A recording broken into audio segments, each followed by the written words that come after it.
This video is going to be about perpendicular bisectors. So a perpendicular bisector of a triangle is a segment that is perpendicular, and that means meets at a 90-degree angle to a side and divides that side into two equal halves. And so essentially what it does is the perpendicular bisector is going to be a line that is perpendicular to the side and is going to bisect that side into two parts that are congruent. So it's like if I'm looking at this triangle, I'm finding the midpoint of this side, and from that side I would just draw this line. This line would be 90 degrees, and it would make this piece and this piece be congruent or equal to each other. So I could do the same thing for this side. So I would just find the midpoint of this side, draw a line from that midpoint. It would be 90 degrees from that line that I just drew to the side, and it would cut this and this into equal halves. Now notice that this piece and this piece don't have the same number of marks, which means that they are not congruent to each other. I can do the same thing for this last side. So I take my side, find the point that's in the middle, draw a line to the other side. It's going to meet at 90 degrees, and it's going to split that side in my triangle into two equal parts. Okay, for this triangle, find my midpoint, draw my line. It meets in a 90-degree angle and makes this side congruent to this side. Now, notice that when I drew that line, it kind of cut that angle in half too. So that makes this angle and this angle congruent to each other.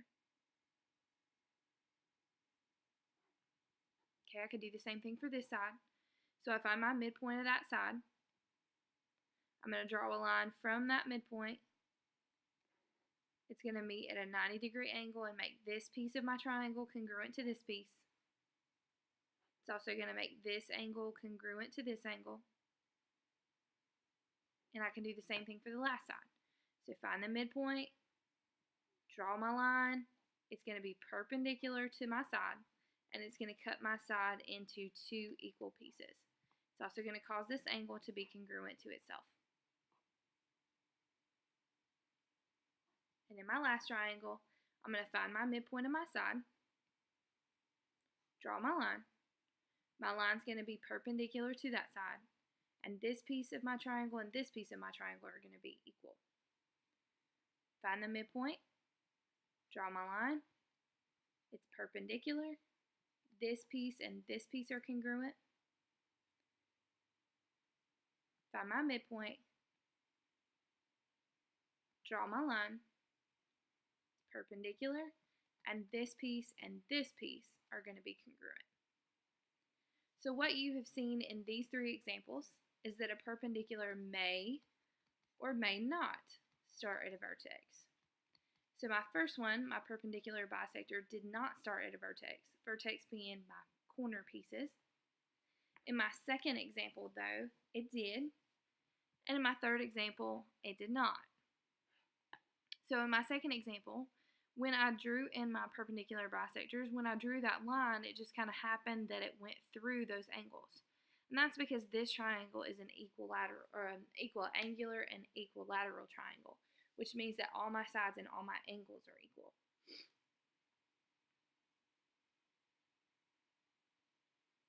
Alright, so as you can see in the three examples here, a triangle is going to have three perpendicular bisectors, one for each side.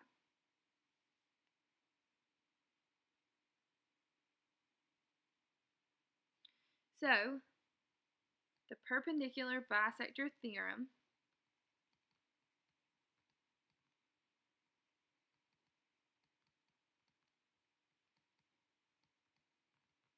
is that if a point is on the perpendicular bisector of a segment, then it is equidistant, which just means the same distance from the endpoints of the segment. So my perpendicular bisector would cut my side into 2 equal parts. That's all that means.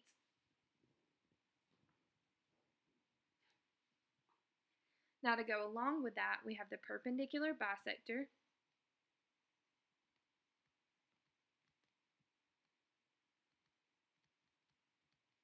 converse. And so that says that if a point is equidistant from the endpoints of a segment, then it lies on the perpendicular bisector of the segment.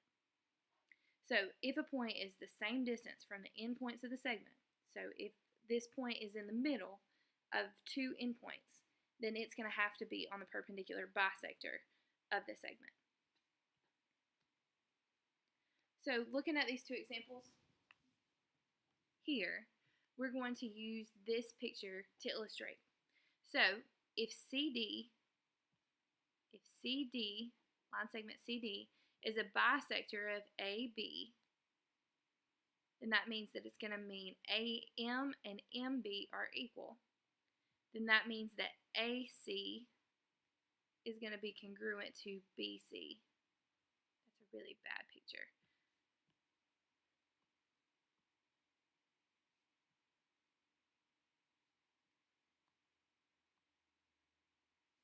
Let's do this.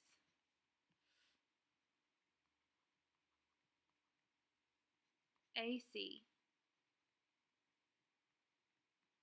is going to be congruent to CB or BC.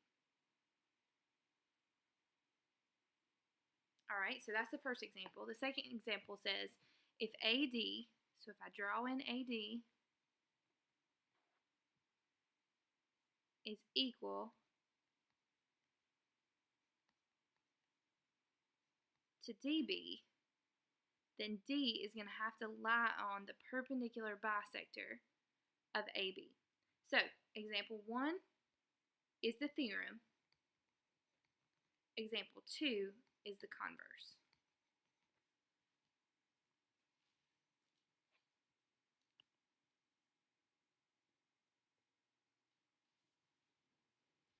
So the next question is, how can we use the perpendicular bisector theorem with triangles? So if I have this triangle here, and I see that there is this line that goes in the middle, that means, and I can see that it meets at a 90-degree angle, that means that this line is going to cut this side of my triangle into 2 equal parts. Now, because it cuts that side of the triangle into 2 equal parts, then that means that this side and this side must also be equal. But because these 2 sides are equal to each other, and they have this 90-degree angle, that means that this angle and this angle are going to be equal to each other. So we got a lot of information by knowing that this was a perpendicular bisector. Okay, so in the next example, I can see that I've got this line that seems to meet up with a 90-degree angle with the side. And so that means that it's going to cut the side of my triangle into 2 equal parts. But that also means that this side, this little tiny piece of my triangle, must be congruent to this side I could draw in here.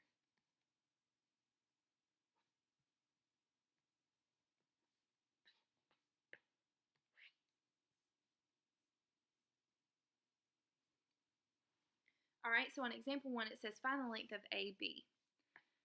So I've got a perpendicular bisector, and I know that because I've got this line drawn in that's got my 90-degree angle, and it tells me that this side and this little piece of my triangle and this little piece of my triangle are congruent. So that means that this line must be a perpendicular bisector. So that tells me that this side of my triangle must also be equal to this side. So if they're equal to each other, I can set them equal to each other. And then I can solve for x, try to get x by itself. So I could subtract 4x from both sides, and I would get that x is equal to 3. But the question is asking me for AB. So I know that AB is equal to 5x, but now I know that x is 3, so 5 times 3, which tells me that AB is 15.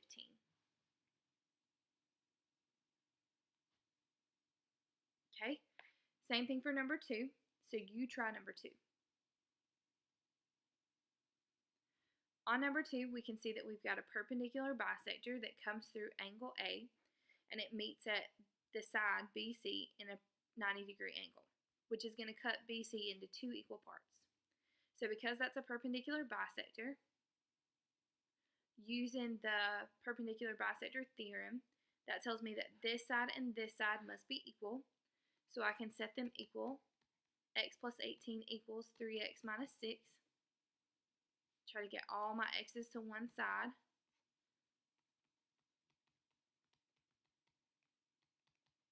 Add 6 to both sides. That'd be 24 equals 2x. Divide both sides by 2, so my x is going to equal 12. The question's asking me to find the length of AB. So I know that AB is equal to x plus 18. But I know that x is 12. So 12 plus 18, which is going to give me that AB is equal to 30.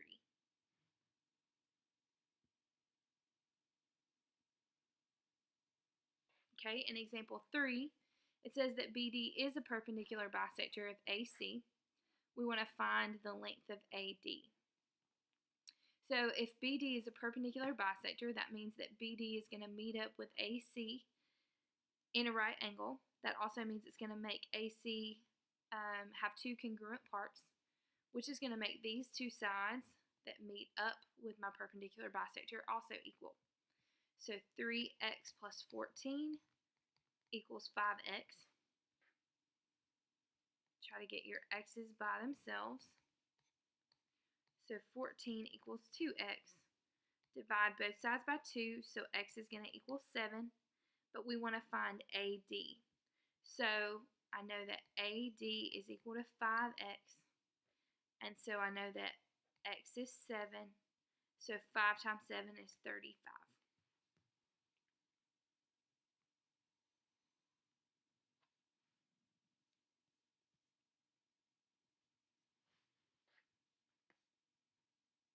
On example 4, BD is a perpendicular bisector of AC. So I want you to try this one on your own. So if BD is a perpendicular bisector of AC, then that means that BD meets up with AC in a right angle, which means that this piece of AC and this piece of AC are going to be congruent to each other.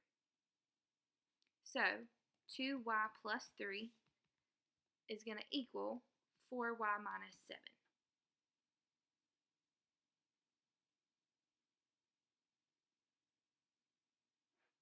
So I would try to get all of my y's to one side. So 3 is going to equal 2y minus 7. Add 7 to both sides. So 10 is going to equal 2y. Divide both sides by 2. Y would be 5. The question is asking me for AC. Now remember that AC is made up of 2 pieces, 2y plus 3 and 4y minus 7. So I would need to add those together. So whenever you do that, that would be, we could go ahead and combine our like terms if we wanted to. And that would make 6y minus 4. So now you would plug in 5 for y, and you'd have 30 minus 4, which gives you 26.